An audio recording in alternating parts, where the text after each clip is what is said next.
Somewhere inside the rainbow, people die. Sorry, wrong Garland?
Annihilation is the latest from director Alex Garland, written for the screen by him as well, about a group of scientist and soldier women who go into a phenomenon to figure out what's going on. Made a big splash with Ex Machina as his first directed movie. Can he follow it up with a great second? Well, here's 5 things you might want to know about Annihilation. Oh, Alex Garland, you get me. I loved this movie a lot. That doesn't mean I'm not going to start it off with some warnings for reasons you might not enjoy it. And there's actually a couple of them. First of all, it is very, let's just use the word artsy. I know that's an ugly word sometimes because I actually like great art, so I don't know that that's an insult all the time. But if you don't have patience with the idea of lingering on artistic shots, on the idea of using the camera to tell the story in some slower and more patient ways, you might become a little impatient with this movie. And I wanted to get that out there because I know sometimes there's a low tolerance for movies that maybe feel a little pretentious, maybe feel a little full of themselves. And I actually do feel that here more than I did in Ex Machina. And I can see how someone might feel it even more than I did. I don't think it hinders the movie much at all for me, but it might for you. The other fair warning I want to give you is in the element of mood. Alex Garland's a creepy writer.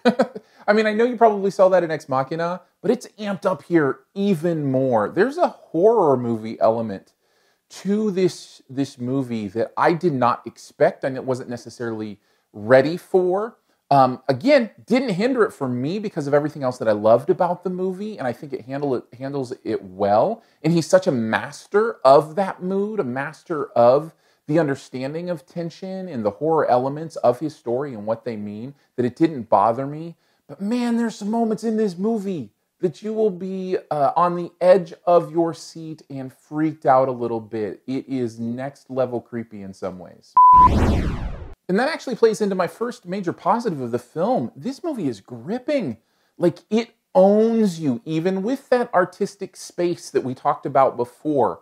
I felt like this was somebody in control of an audience. You were feeling exactly how Alex Garland wanted you to feel in these moments. You can tell he's texturing the screen, the visual, the sound, all of it to give you a feeling, not just tell you a story. And because of that, it has a way of gripping you and not letting go that I think the best movies of this type have to have. There's so many good things about this movie that I'm not going to get a chance to focus on, but I'm going to throw them out there real quick. The acting is great. The direction is wonderful. The sound is phenomenal. The dialogue is really good. All right, we got those out there so I can focus on the thing that really stood out to me, which is the metaphor here. This is so smart of a movie. Not that I'm surprised. Ex Machina was a really smart look at toxic masculinity and what it meant to objectify women and how women could take power over that situation. Beautiful metaphors there all throughout that film. They're here as well. I don't know that they're as clear, but the foundation is here for the idea of the beauty of destruction, the beauty of malevolence. There's just this understanding of how cancer is in our lives, not just in a literal way, but how the evolution of our world, both in what we choose to do and who we are, this movie plays with those moments, and I don't want to go into spoilers, or I'd give you specific examples,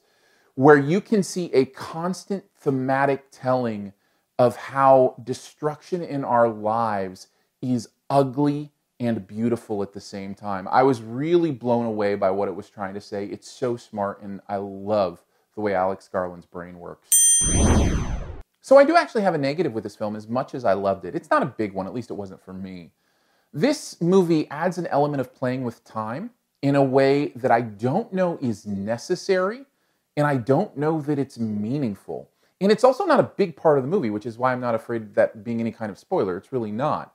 But it's one of those things where it's like, why is that in there? Because it's distracting me from being able to embrace the reality of the film in an unnecessary way. I don't see the meaning in it.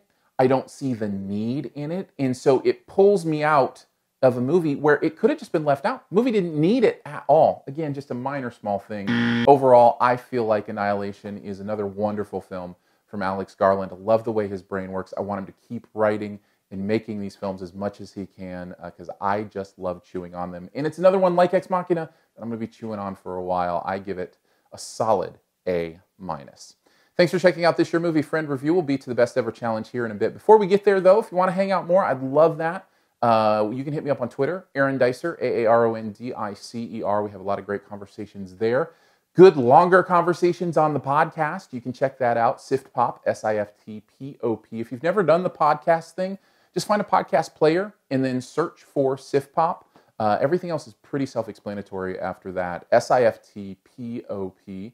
Also, subscribe here on YouTube. Would appreciate that very much. Kind of creeping up towards 2,500 subscribers. Thank you so much for the love. Much appreciated.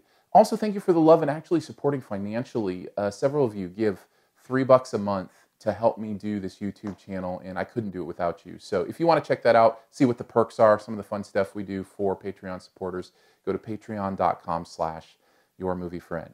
All right, on to the Best Ever Challenge, where you name the best movie ever in a particular category. Also try to identify my choice. I'm going to go with the best movie ever that ends in the letters T-I-O-N. The best shun-ending movies. What's your best shun-ending movie ever? That's hard to say. There's actually a lot of them, a lot of really good ones. I'm going to go with the one that you pick as well, and I know that because you think it was your idea, but it actually wasn't. I actually put it there. Take a guess at mine in the comments, and I will leave a point there for whoever gets mine correct first. As always, feel free to subscribe. Just click my face when it comes on the screen.